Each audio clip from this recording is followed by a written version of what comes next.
what steps have you taken in terms of like cognitively trying to turn this around and make it something positive? I think really sticking together has been a real key thing with us, and not stopping, and also just I think a lot of it really is down to Dan. Really, he's really just been a rock for all of us. But at the same time, I think the band is also musically and lyrically and having something to concentrate on. I think it's also been helpful for him as well. You know.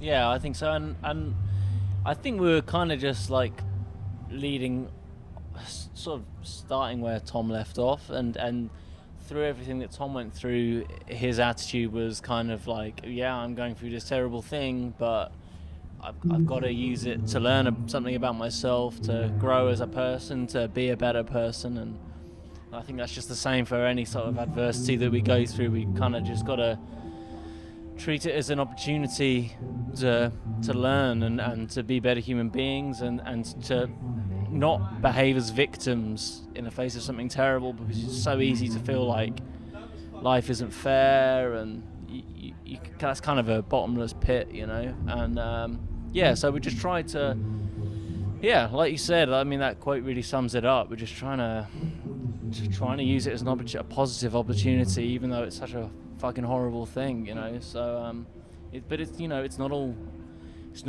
happiness. You know, obviously it's still challenging for us all the time, and it's still something that we're dealing with and working through. And I suppose there's a cathartic element to writing about it. It's also sometimes difficult to write about, you know, because you don't necessarily want to talk about it. But I think I hope that the songs on the next record will mean something to people that have been through something like we've been through, and that's something that everyone most likely will go through. You know, you will lose someone you love. And I think we were having this chat the other day, it's like the certainty in everyone's life, and it's a thing that's never, like, you're not taught how to deal with grief or how to do anything. It's just, but everyone is going to lose someone at some point, and it's, yeah.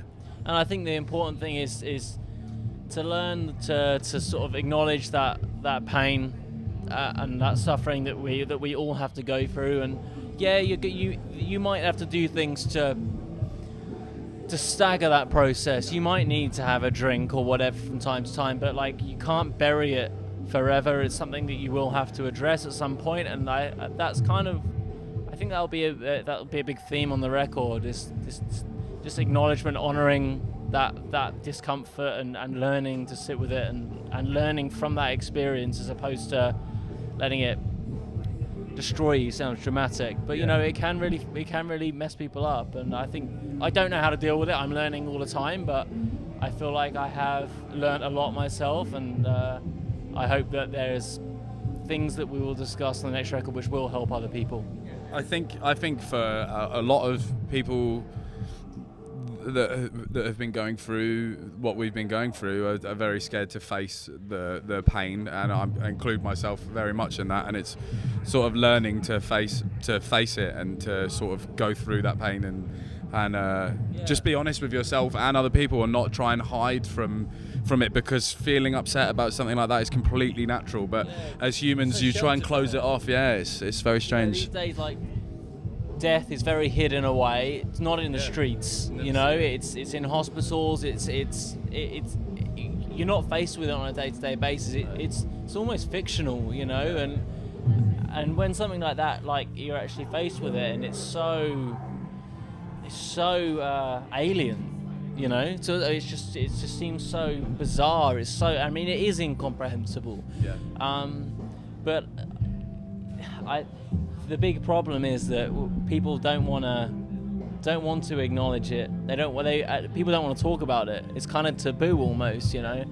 And I think it's toxic for us. You know, there's all sorts of reasons that there's such a big mental health issue in the Western world, but I think this is one big reason, and it's especially a problem with men, because we don't want to be vulnerable, and we don't want to show how we really feel. And I think that's really needs to be something that is addressed, and something that is shifted at some point, because we can't just keep taking drugs or whether they're prescription or illegal or whatever, like they will all do the same thing. They'll all help us, like bury that stuff. But and I'm not, like I've smoked weed throughout my grieving experience, but I've used it as a tool to pump the brakes on it when I need to, and then also take the time to deal with it when I have to. And that's just not something we're taught. It's not something. It's just there's no standard approach. I mean, there probably shouldn't be, but at the same time, there needs to be more of a discussion about it, I think. Which it's really interesting hearing you say that. I mean, when you say that you've gone through this process and you've gone, like, because I would have seen you guys, it was a year and a half ago, I think you were out with Bring Me the Horizon, or maybe a year ago, and very much at the time, if you'll forgive me, it's just like we don't want to talk about it because, like, and understandably, because that was very, very fresh at this time. And so to be able to hear you say these things is like, if you'll forgive me for saying it's inspirational, it really kind of is in that sense, because it's just like, yeah, you're going to go from I don't want to talk about this to it's just kind of like, okay, yeah. So it's if you'll forgive me, it's really cool to hear you say that. Because at that point, at first you are just in shock, and you don't. Yeah, I mean, it's taken a long time for us to feel like we can talk about it, and it's still difficult, especially directly talking about Tom is still really hard, but we can at least feel comfortable discussing the subject, and what we've been through, And I think also it's just like, as we say, like, it's not grief and death is not a thing that's readily spoken about. So I feel like if we can connect with other people and help other people, and they can see that it happens to everyone, then if even if it hurts us, it's like I want to do it to help them and connect.